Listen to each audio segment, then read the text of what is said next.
Hey friends, TUXX here. I've done some videos about using older laptops as a musical bank, as a depository for all your music files. And I still stick with that's like a great way of going because you don't want to lose your collection to corruption or problems. But one thing I haven't really touched on too much is the idea as an alternative to Windows, and that is using Linux.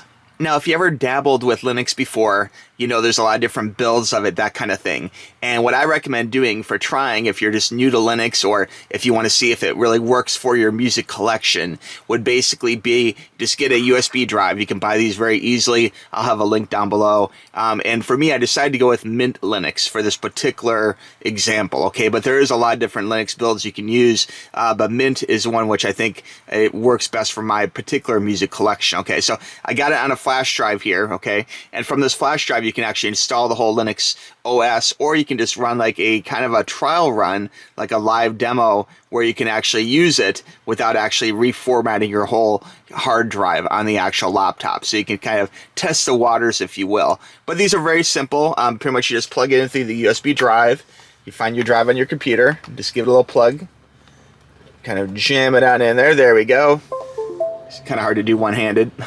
And then from there, you can just go ahead and say, you need to blah, blah, blah before you can use it. No, we don't want to format it. Heck no.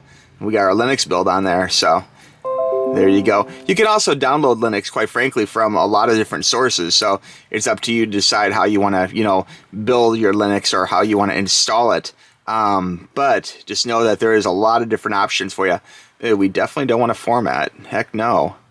The easiest way of getting a live demo to work is just basically plug in the USB drive right here, okay, and just power up your laptop. You can see as the studio boots up here, it gives you a little thing for like F2 setup, F12 boot options. So we're just going to do F12 here.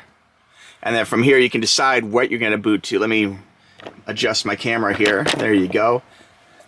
Okay, so you can see the different options here. We're going to boot to USB, so we're going to hit enter, okay? And then from there, it's going to go ahead and pull off of the flash drive. And so here, you can see I got a bunch of different Linux builds all ready to go. Very simple. You can go ahead and decide what you want to do. Let's go ahead and we'll do the 64-bit Linux Mint. And we'll run in normal mode. There we go. Start Linux Mint. You can see very easy to install. And again, I want to say install in this particular case, we're talking like a live demo. So very good stuff. Okay, so here's a little Linux Mint icon you can see right there. So it's booting up. Again, does not take terribly long. There's lighter versions of Linux and more heavy-duty versions that have more stuff built into it. So you can kind of pick and choose which one you want to use. And again, it's all relative. The lighter ones will boot faster. The more like labor-involved versions, the more heavy-duty versions that have more things built in may take a little bit longer for you. But none of them are particularly long. I don't think you have any problems. And you might just find by using Linux, you might just want to go to Linux all the time for everything too. But I just wanted to show you basically there with the wallpaper, it's loading up. And then from here, there's different options of preloaded software. Now, in Mint Linux, it does include this program here, this Rhythm Box. It's kind of like their music player. So you can click that.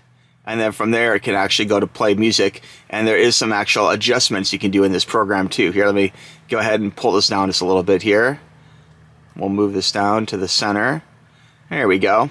And from here, you can see it has play, queue, music, podcast, FM, all sorts of great things built into it. And as long as you connect it online, which right now I'm not, you could actually pull images, that kind of thing, and do some adjustments to your MP3s, through this. If you'd like to have a more detailed video later about actually changing tags in Linux, let me know in the comments below, and I can expand upon this video and go a deeper dive into it. But just know that just even out of the box, this particular Linux build, Mint Linux, has this Rhythm Box program that has some really great features for you, Okay, so to recap, just real basics here, guys. Linux can be really useful for actually storing your music collection and doing some light editing on the MP3 tags or photos, etc. Again, if you're interested in a deeper dive into this conversation, let me know in the comments below or shoot me an email to tuxtoys@gmail.com and I can make a longer format video. But at least I wanted to show you guys that I do like Linux, and there is an easy solution. That live demo that you can actually get from a flash drive can give you a taste of Linux without actually having to commit to doing a full-on reformatting of your computer's hard drive, which can be really useful. And then once you have Linux installed, then you could take music from different sources like flash drives, like from your DAP player directly plugged in. You'll see it as a hard drive, or even through like a card slot reader.